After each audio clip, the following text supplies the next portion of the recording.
الله وبركاته. إن الحمد لله نحمده ونستعينه ونستغفره ونعوذ بالله من شرور أنفسنا ومن سيئات أعمالنا.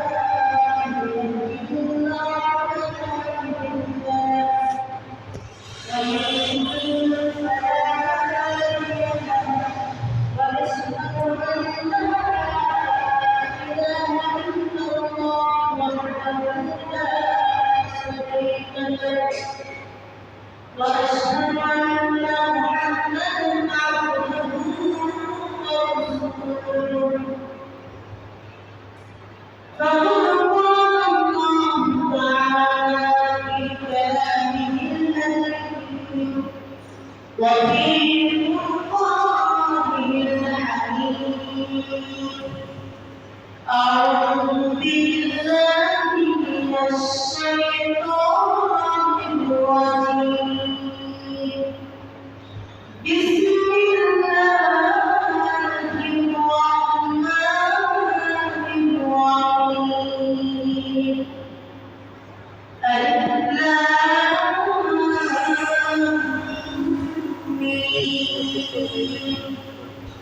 ذلك الكتاب لا ريب فيه هدى للمتقين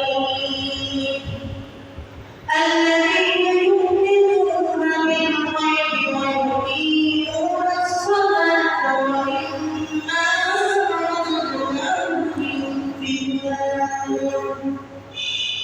والذين يؤمنون بما أنزل إليك وما أنزل من قبلك وبالآخرة هم يوقنون. أولئك على هدى من ربهم وأولئك هم المفلحون.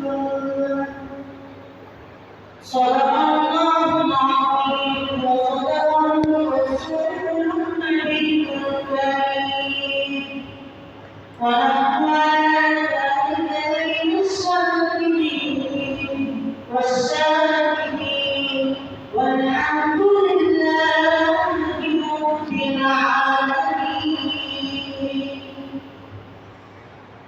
إن الله وملائكته يصلون على النبي يا أيها الذين آمنوا صلوا عليه وسلموا تسليما.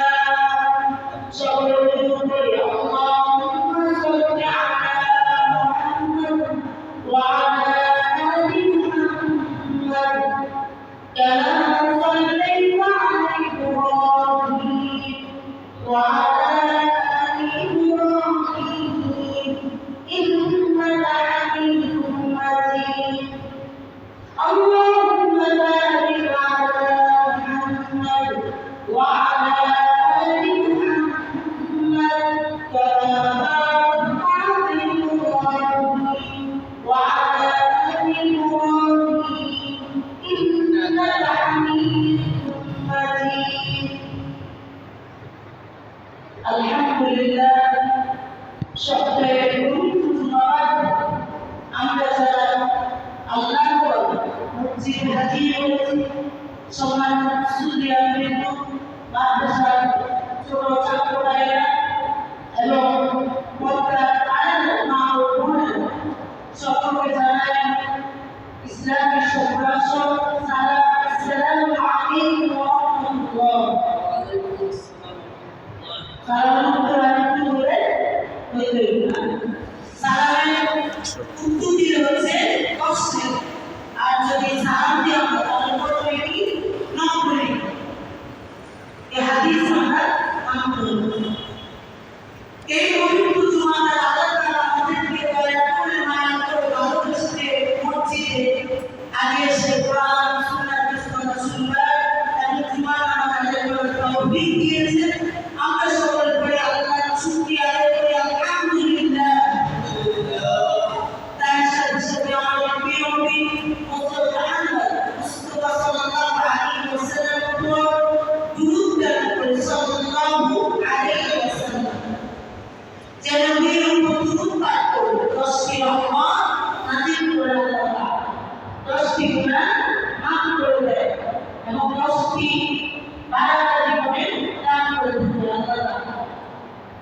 সপ্তাহে উত্তর দিন যে দিনগুলো রয়েছে তার মধ্যে এই জুমার দিন শুক্রবার দিন আল্লাহ রাসূল সাল্লাল্লাহু আলাইহি ওয়াসাল্লাম বলেছেন সাইয়্যিদুল আইয়াম অর্থাৎ লিডার অফ দ্য ওয়ার্ল্ড সপ্তাহে যে 7 দিন রয়েছে এই 7 দিনের ব্যাপার হচ্ছে কি শুক্রবার দিন জুমার দিন এই দিনের গুরুত্ব অত্যাধিক এই দিনে এমন একটি সময় আছে যে সময় আল্লাহ রাব্বুল আলামিনের কাছে যদি আমরা প্রার্থনা করি দোয়া করি তিনি আমাদেরকে দায়ী লাভ করবে বলে হাদিসে উল্লেখ আছে সে সময় মুফাসসিরগণ বলেছেন আসর নামাজের পর থেকে শুরু করে রাত্রির আগে সূর্য অস্ত যাওয়ার পর্যন্ত এই সময় এই দিন দোয়া করে আল্লাহ রাব্বুল আলামিন বান্দার দোয়া ফিরিয়ে দেয় তো দোয়া কবুলের তিনটা লিমিট থাকে আল্লাহ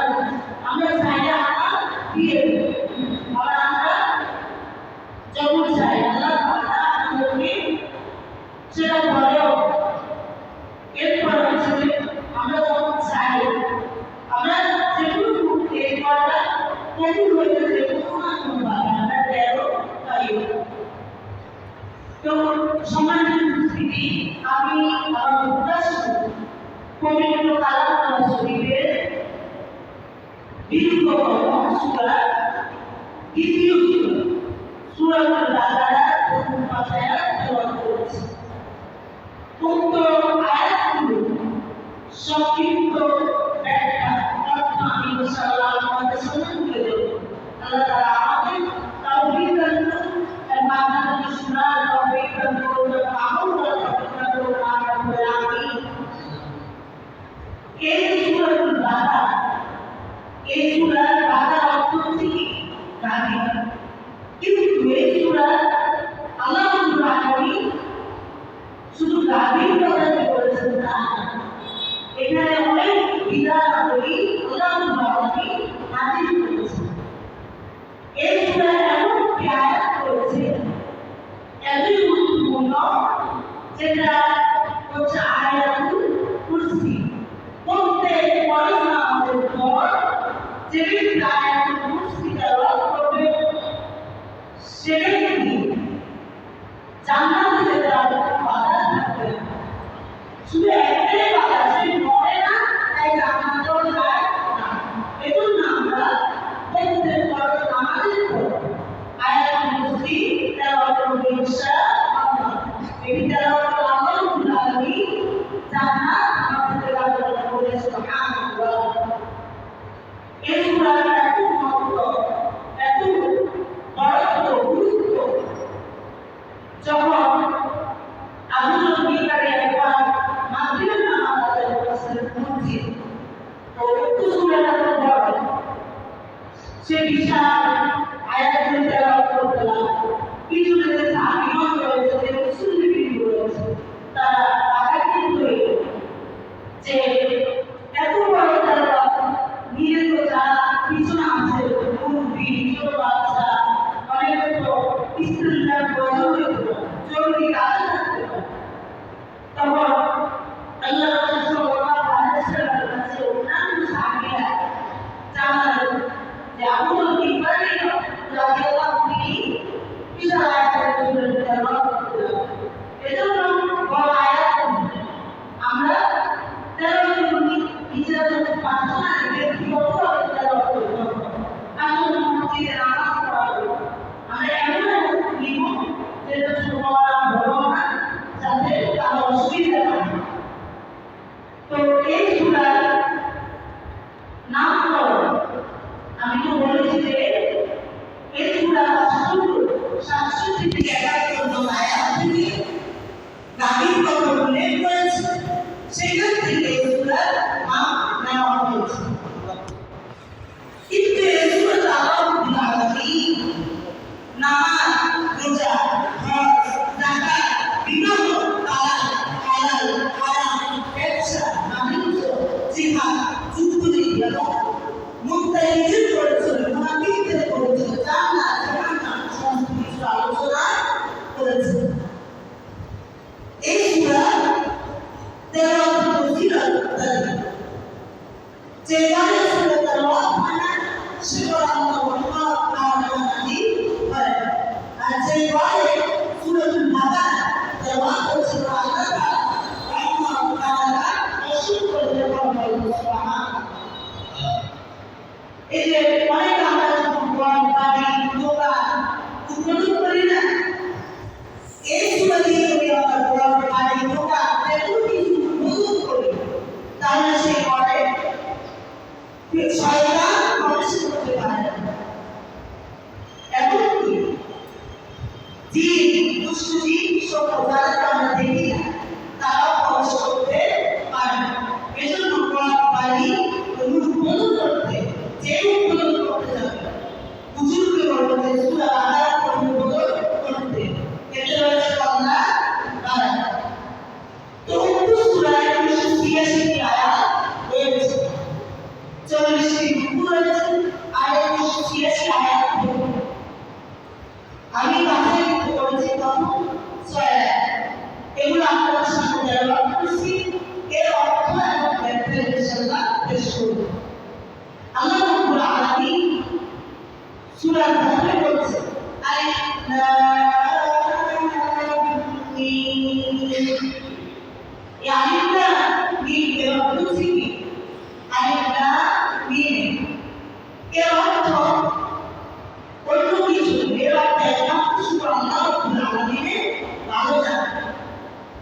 পরবর্তী মুফাসসিররা এর অর্থ বলেছে যে আলিফ দিয়ে আমরা নাম দিয়ে এই রাসূল মুহাম্মদ সাল্লাল্লাহু আলাইহি ওয়াসাল্লাম, অর্থাৎ আল্লাহ রাব্বুল আলামিন জিবরাইল আলাইহিস সালামের মাধ্যমে এই কোরআন নাযিল করেছে যাতে আমরা হিদায়াত লাভ করতে পারি। এরপরে আয়াত আল্লাহ রাব্বুল আলামিন বলেছে যালিকাল কিতাবু লা রাইবা ফীহি হুদাল লিল মুত্তাকিন। এটা সেই কিতাব যার কোনো সন্দেহ নেই, সংশয় নেই। তৎকালীন যে কিতাবগুলো রয়েছে নবী রাসূলের উপর নাযিল হয়েছে, সেই কিতাবে এই কিতাব সম্পর্কে বর্ণনা করা হয়েছে। তখন ইহুদিরা বলতে লাগলো যে নবী রাসূলদের আসমানি কিতাবগুলোতে যে কিতাবের কথা বলা হয়েছে সেই কিতাবগুলোতে এই কোরআন সম্পর্কে বলা হলে ইহুদিরা কথা করতে লাগলো। তখনই আল্লাহ রাব্বুল আলামিন এই আয়াত রাসূলের নাযিল করে চ্যালেঞ্জ ছুড়ে দিয়েছে আমাদের প্রতি, সকলের প্রতি, যে এই কিতাবের কোনো সন্দেহের সংশয় নেই।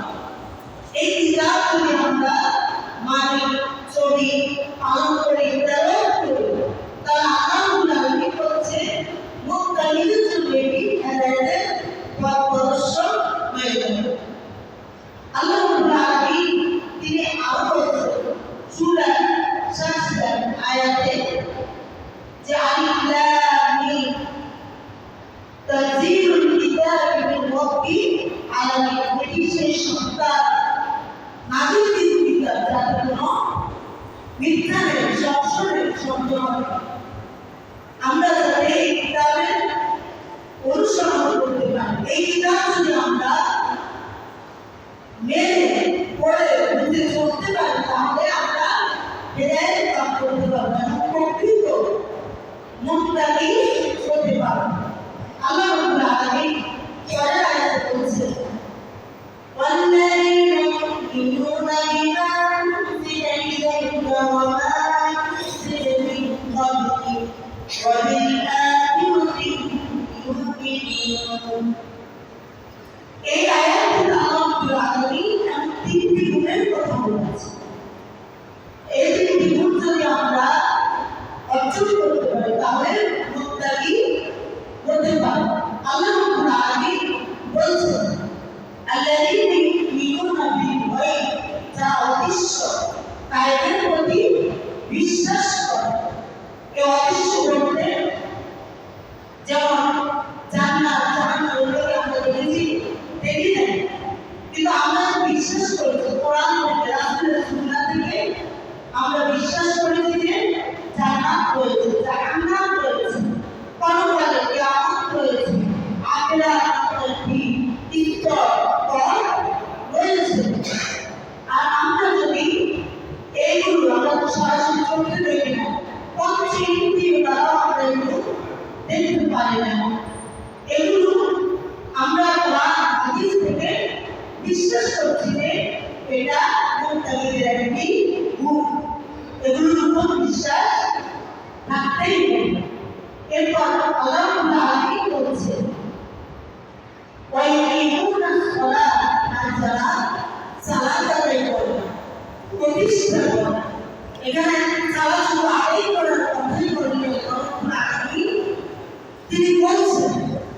সালাদকে কায়েম করতে হবে, প্রতিষ্ঠা করতে হবে। শুধু আমি আমার নামাজ পড়লাম, আপনি আপনার নামাজ পড়লেন, এতে সালাদ কায়েম হবে না। আমার অভিভাবক, পরিবার, পরিজন, সমাজ যারা চলাচল করে তাদেরকে নিয়ে সালাদ আদায় করতে আগ্রহী করছে, তখনই সালাদ নামাজ প্রতিষ্ঠা হবে, কায়েম হবে। এই সালাদ যখন মসজিদ আদান করে সদা করে নামাজের দিকে আসে, কল্যাণের দিকে আসে, আমরা যদি সারা দিতে পারি তখনই আমাদের ঈমান পরিপূর্ণ হবে, মুত্তাকি হতে পারবে। আল্লাহ রাব্বুল আলামিনের রাসূল হাদিসে ইরশাদ করেছেন, বাইনাল আবদি ওয়াল কুফরি তারকুস সালাত, কুফর এবং মুসলমানের মধ্যে পার্থক্য হলো নামাজ। অর্থাৎ যারা কাফের তারা নামাজ পড়ে না, যারা মুসলিম তারা নামাজ পড়ে। আমরা অনেকে নামাজ ত্যাগ করে ফেলি, বাদ দিয়ে ফেলি, সপ্তাহে 3 দিন পড়ি, আমরা পড়ে। আমাদের যখন আমরা 5 মিনিট সালাত আদায় করবো তখন আমাদের সালাতটাকে প্রতিষ্ঠিত হবে, কায়েম হবে। আর এই সালাত যে ইচ্ছাকৃত ভাবে বলবো না, সে পুরোই বলে আল্লাহ রাসূল আরেকটি হাদিসে বলেছেন, যে ব্যক্তি ইচ্ছা করে নামাজ ত্যাগ করলো সে পুরোই করবে, কাফের হয়ে গেল, অস্বীকার করলো, তারা মুসলমানের উপর থাকলো। এজন্য নামাজ আমাদেরকে পড়তে হবে। আল্লাহ রাসূল সাল্লাল্লাহু আলাইহি ওয়াসাল্লাম হাদিসে ইরশাদ করেছেন, যখন ছেলে এবং মেয়েদের বয়স 10 বছর হয়ে যায় তখন তোমরা তাদেরকে নামাজের আদেশ করো। আর যদি আদেশ না করে বা আদেশ করে তারা যদি নামাজ না পড়ে তাহলে তাদেরকে প্রহার করো, মানো, যাতে তারা নামাজ আদায় করে, নামাজের গুরুত্ব তুলে। যখন 7 বছর হয়ে যাবে ছেলে এবং মেয়েদেরকে উপদেশ দিতে হবে যে নামাজ পড়ো, কারণ এটা আল্লাহর বিধান। আল্লাহ তাআলা করতে বলেছেন, কায়েম করতে বলেছেন। 4 বছর থেকে যদি আমরা ছেলে মেয়েদেরকে নামাজের কথা বলি তাহলে তারা নামাজ অভ্যস্ত হতে থাকবে। আর যখন 10 বছর এসে যাবে তখন তার পরিপূর্ণভাবে নামাজ বুঝে যাবে। এজন্য এটা ছেলে মেয়েদেরকে আদেশ করতে হবে। শুধু একাধিক নামাজ পড়লে আমাদের প্রতিষ্ঠা করার জন্য আল্লাহ সেটা গাইড করে। আল্লাহ রাসূল সাল্লাল্লাহু আলাইহি ওয়াসাল্লাম মৃত্যুর পূর্ণ তিনি বলছেন, আসসালাত আসসালাত ওয়া মা মালাকাত আইমানুকুম, অর্থাৎ নামাজ এবং তোমাদের অধীনস্থ যারা রয়েছে তাদেরকে বলো সালাত বা নামাজ আদায় করো। এই অধীনস্থ বলতে হাদিসে এসেছে যারা গরিব রয়েছে, দিন মজুর রয়েছে, তাদেরকে বোঝানো হয়েছে। যদি এই দিন মজুররা যারা কাজ করে পরিশ্রম শুধু যদি 5 ওয়াক্ত নামাজ আদায় করে তার জন্য এটাই যথেষ্ট জান্নাতে যাওয়া উচিত। বলেন সুবহানাল্লাহ। তার অন্য কিছু লাগবে যে যদি 5 ওয়াক্ত নামাজ ঠিক মতো আদায় করে তাহলে এটাই জান্নাতে যাওয়ার জন্য যথেষ্ট।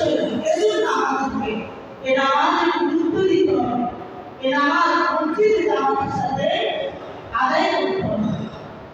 নামাজ যদি আমরা একাই আদায় করি তার সাথে যদি জামাতে আদায় করি সাথে সবচেয়ে বেশি সওয়াব পাই, আল্লাহ রাসূলের হাদিস। এজন্য আমরা মসজিদে নামাজ আদায় করবো যাতে সাথে নামাজ সওয়াব অর্জন করতে পারি। এরপর আল্লাহ রাব্বুল আলামিন বলছেন, ওয়ামিম্মা রাযাকনাহুম ইউনফিকুন, আমি যে রুজি দিয়েছি তোমরা তা থেকে ব্যয় করো। এখানে রিজিক বলতে বোঝানো হয়েছে, এখানে দানের কথা বলতে বোঝানো হয়েছে।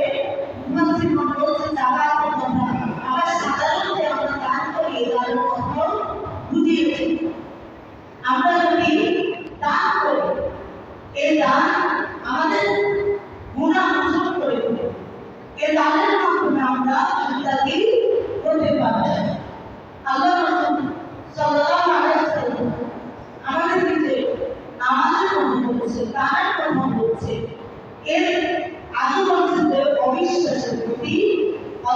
যদি ইমান রাখি, এই তিনটি যখন আমরা অর্জন করতে পারবো তখনই পরিপূর্ণ মুত্তাকি হতে পারবো। এরপর আল্লাহ রাব্বুল আলামিন কোরআনে আয়াত বলেছেন, ওয়াল্লাযীনা ইউমিনুনা বিমা উনজিলা ইলাইকা ওয়া মা উনজিলা মিন ক্বাবলিক, যারা নবী আপনার উপর এবং আপনার আগের নবীর উপর নাযিলকৃত কিতাবের উপর ঈমান রাখে, এটা ঈমান রাখা ঠিকই চতুর্থ। আমরা আগের আয়াতে তিনটি গুণের কথা বলছি, আর আমরা পরের আয়াতে দেখছি যে আগে যে কিতাবগুলো নাযিল হয়েছে এই কিতাবের উপর ঈমান রাখা এটা মুত্তাকিদের চতুর্থ গুণ। ওয়াবিল-আখিরাতি ইউমিনুন, তারা পরকালের উপর যারা বিশ্বাস রাখে, এটা হচ্ছে পঞ্চম গুণ। এই গুণগুলো যখনই থাকবে আমরা আমার তখন আমরা প্রকৃত হেদায়াত লাভ করব, নাজাত লাভ করব, মুক্তি পাব। এরপর আল্লাহ রাব্বুল আলামিন বলছেন যে পরের আয়াতে, ওয়াউলাইকা আলা হুদাম মিন রাব্বিহিম ওয়া উলাইকা হুমুল মুফলিহুন। এটা তো উলাই বলেছিলাম না আমি, সরি এটা সব মিষ্টি হয়েছে। এতে আমরা কোনো আমি করেছি যারা আগে যে গুণগুলো অর্জন করেছে, মুত্তাকিদের মধ্যে যে গুণগুলো অর্জন করেছে সেসব ব্যক্তিরাই সম্পূর্ণতা। অর্থাৎ এই যে আমরা অদৃশ্যের প্রতি যাদের নাম বিশ্বাস করবো, এরপর নামাজ আদায় করবো, প্রতিষ্ঠা করবো, এরপর দান সদাকা করবো, এরপর আল্লাহ রাব্বুল আলামিন নবীর উপর যে কিতাব নাযিল করেছে তাওরাত, জবুর, ইনজিল, সেগুলোর উপর বিশ্বাস রাখবো, কিন্তু সেগুলোর উপর কোনো আমল আমরা করবো না। কোরআনের উপরে আমল করবো, কোরআন অনুযায়ী চলবো। এবং এই যে আমরা যদি পরকালের প্রতি বিশ্বাস রাখি, আল্লাহ রাব্বুল আলামিন আমাদেরকে মুত্তাকি হিসেবে দান করান, আর মুত্তাকিদের সফলতা পাবে। এই ছিল সংক্ষিপ্ত ব্যাখ্যা। আল্লাহ রাব্বুল আলামিন আমাদের কথাগুলো মানবার এবং পালন করার তৌফিক দান করুন। এই আয়াতগুলো থেকে আমরা কিছু শিক্ষার কথা অর্জন করি, অর্থাৎ যে কথাগুলো বলেছি এর সাথে সঙ্গে আপনাদের আমাদের আলোচনা শেষ করি ইনশাআল্লাহ। আল্লাহ রাব্বুল আলামিনের প্রথম যে আয়াতটি নাযিল করেছে আলিফ লাম মিম, এটি অর্থ হলো আল্লাহই বলা যাবে। এরপর আয়াত বলছে কি, যালিকাল কিতাব লা রাইবা ফীহি হুদাল লিল মুত্তাকিন, এই কিতাব যার কোনো সন্দেহ নেই, সংশয় নেই। এই কোরআনকে আমরা বিশ্বাস করি। আমরা দুনিয়াতে দেখি যে কোনো লেখক যখন পুস্তক লেখে, গ্রন্থ লেখে, সেটা ভূমিকাতে তিনি লেখা আছে যদি কোনো ভুল ত্রুটি থাকে পরবর্তী সংশোধনে সংস্করণ করে নেবে। কিন্তু এই কিতাব এমন কিতাব, ইমান এমন কিতাব, যে কিতাব কোনো সন্দেহ নেই, আল্লাহ শুরুতে চ্যালেঞ্জ করে দিয়েছেন, বলেছেন যে কোনো সংশয় নেই, সংশয় লেশ মাত্র নেই। তো এটা আমরা বিশ্বাস করবো, এই কিতাব আমাদের জন্য। এরপর আমরা অদৃশ্যের প্রতি গায়েবের উপর বিশ্বাস রাখবো, যা আমরা দেখি না, কোরআন সুন্নাহ অনুযায়ী যা জানি তা আমরা পালন করবো, নামাজ প্রতিষ্ঠা করবো, যাকাত দিব, দান সদাকা করবো, তখনই আমরা মুত্তাকি হতে পারবো। এরপর আয়াতটি থেকে আমরা শিখি আল্লাহ রাব্বুল আলামিন বলছে এর আগে সমস্ত কিতাবগুলো আমরা অবতীর্ণ করেছি, সে সমস্ত কিতাবগুলো বিশ্বাস রাখবে এবং পরকালের প্রতি দৃঢ় বিশ্বাস রাখবে।